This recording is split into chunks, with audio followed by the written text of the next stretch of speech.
Hey everybody, Zach Shaw, Alejandro Zúñiga here, coming to you live from Iowa City, where the Michigan Wolverines took down the Hawkeyes 27-14. Lots to parse through this game. We'll try to hit the big hitters right now. The first thing that really stood out to me is knowing how physical Iowa plays and knowing what Michigan played the first few games of the season. I thought this was a big opportunity for Michigan to really show its muscle. I thought it was a really physical game. Certainly there were some big plays, but not a ton. This was really yard by yard, kind of play by play, piece by piece on its scoring drives, and then also on defense. I thought they really brought a lot of physicality, a lot of fortitude, a lot of muscle, and really, I think we all thought Michigan had this inside of it, but it's a different thing to show it on the field in a place where Iowa's very comfortable playing. They've taken down a lot of good teams before, but because Michigan brought that muscle, I think they were able to put this game away fairly early. Yeah, I think you hit the nail on the head there. I think the first drive really showed that. Michigan got the ball to start the game. They drove right down the field. I think it was 11 plays, 75 yards. And the bulk of those were right up the middle.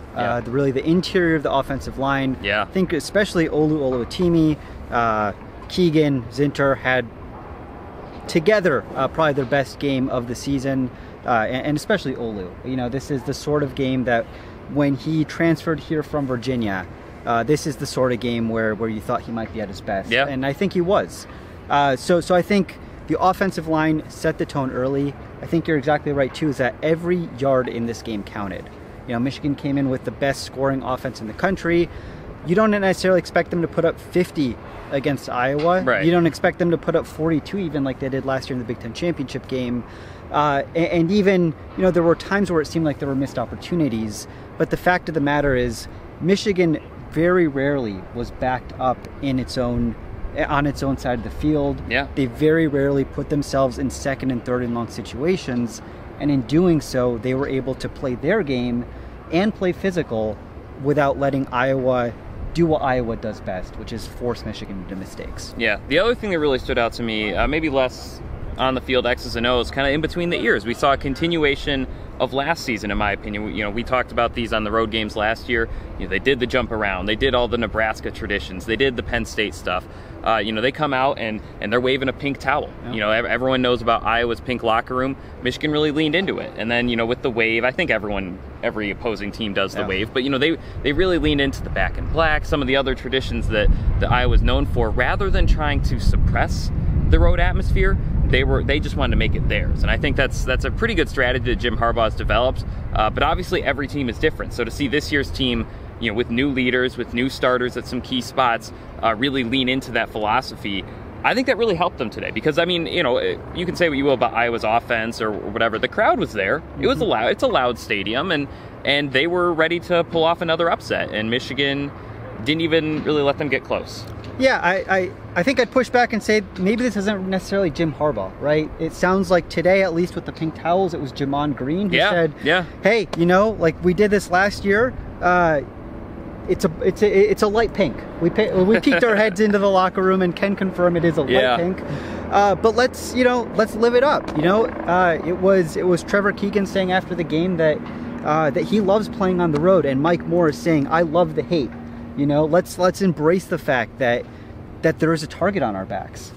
So it's a very clear distinction. In fact, I was curious because back in 2016, when Michigan came here and lost here, they papered over that pink they had room. wallpaper. Yeah, they did the whole. Bo Schembechler was known for that, and I think Jim Harbaugh, at the time, that's what it was. But you saw on the field, it was a very, I don't want to say overwhelming experience for them, but they were trying to shut them up rather than bring it on. We're ready to play no matter what. And today it was, hey, we're gonna bring the pink towels out, we're gonna bring the pink to you instead of you bringing it to us, I guess. We're gonna wave the towels, pump up the crowd, and of course this was our first time in Michigan's first time here for the Hawkeye wave at the end of the first quarter. And I'll say, I expected it to be as good as everyone says, and it was very, very special. It was very neat. Even before the game, through the game, to be able to look direct across from the press box and see kids and families and signs out in the hospital. And the Michigan football team embraced that too, as does the Iowa football program, and goes to show that this is, of course, about football, but what happens on the football field matters more to people who are outside of it as well. Yeah, absolutely. It's a fantastic tradition. I'm glad they do it, because the hospital really is right there. I mean, I can see the children right now. But anyway, last topic that we're going to discuss in this video. Got to talk quarterback, and got to talk about this offense. You know, I think there were some low moments. You know, some of the deep passes. I think some of the mistakes. I'm thinking about the fumble that could have been a touchdown or a safety had the ball bounced slightly differently. You know, falling down in that second drive. But at the same time, you know, especially those 2 drives to open the halves, really just makes the mind wander a little bit. Just how athletic this offense is, not just at running back or at not just Blake Corum, but like every position: receiver, tight end, running back, quarterback. You know, we saw JJ McCarthy make a nice play with his feet. I mean, it's really interesting, because I think they did their job today. Scored 27 points on Iowa. That's not nothing. Right. But at the same time, I do feel like there's an even higher gear, and I feel like they're close. I really feel like in the next couple weeks, you know, assuming they can keep working and stay as healthy as they are right now, I think this offense can really take off. And that's, to me, you know, everyone was wondering how JJ would handle his first road test, but to me, I think he handled it in a way that makes me still think there's even more that we might see later on this season. Yeah, Jim Harbaugh said just now at his post-game press conference that J.J. McCarthy reminds him of and I quote, a little Jimmy Harbaugh, I think is what he said. Yeah. A little bit of... I think he said young. Young, okay, maybe little. But better is what Jim Harbaugh said, is that J.J. McCarthy has a little bit more of that explosiveness, maybe a little bit stronger of an arm. But I think after that Maryland game, the Maryland game raised some questions, right? It was not J.J. McCarthy's best game. Yep. He made some mistakes. He had a couple of interceptable throws. He had a couple of ill-advised sacks. He had a couple decisions where he looked like a young quarterback. And I think for everyone, both within the program and outside, that raises some questions of, you know, when you're making your first Big Ten road start, road start, and you're a sophomore, this is one of the hardest places to do that. Better quarterbacks have wilted on this field. Certainly. And struggled in a significant way. Certainly, and he did not. I mean, was it his best game? I think, to your point, no, the ceiling is higher for this offense than what it showed today. But what it showed today was exactly what Michigan needed, right? Did they leave some points on the field? Yes, but they went up 10-0 pretty early on. That's a 2-score lead.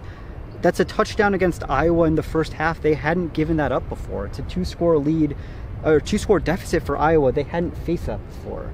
And when it came down to the meat of the game, where Michigan had some struggles late in the third quarter, early in the fourth quarter, where it felt like the game might get interesting, they had that cushion, and it ultimately ended up not costing them. So were there some mistakes? Yes. Are there things to correct? Absolutely.